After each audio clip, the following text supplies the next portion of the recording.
শুরুতে 20 টাকা করে দিত। এখন আমার প্রতিদিন দৈনিক ইনকাম হচ্ছে 1000 থেকে 1500 টাকা।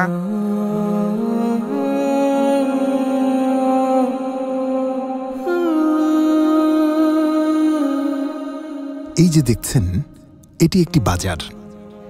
এই বাজারের নাম চুরখাই। এটি ময়মনসিংহ জেলা সদরে হলেও মূলত গ্রামীণ জনপদকে কেন্দ্র করে গড়ে উঠেছে বাজারটি। আজ আবার এখানে হাটবার।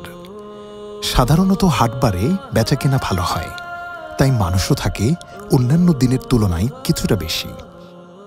এই বাজারের ভেতরের একটি দোকানে আমাদের চোখ আটকে যায়। হাফেজ telecom and mobile servicing centre.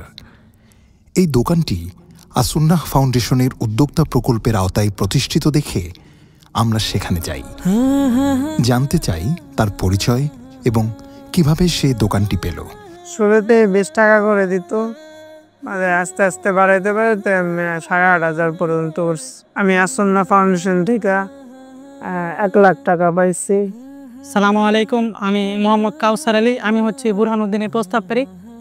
As-Sunnah ফাউন্ডেশনের একটি পোস্ট দেখতে পাই, যেটাতে দক্ষতা ভিত্তিক উদ্যোক্তা তৈরি প্রকল্প 2025-এর ওইখানে দেখলাম যে দক্ষতার উপরে সহযোগিতা করা হচ্ছে। তখন আমার এক বন্ধু আছে মোহাম্মদ বুরহানুদ্দিন, উনি দীর্ঘদিন যাবৎ মোবাইল সার্ভিসিংয়ের কাজ করার সুবাদে আমি চিন্তা করলাম যে ওনার জন্য একটি আবেদন করি।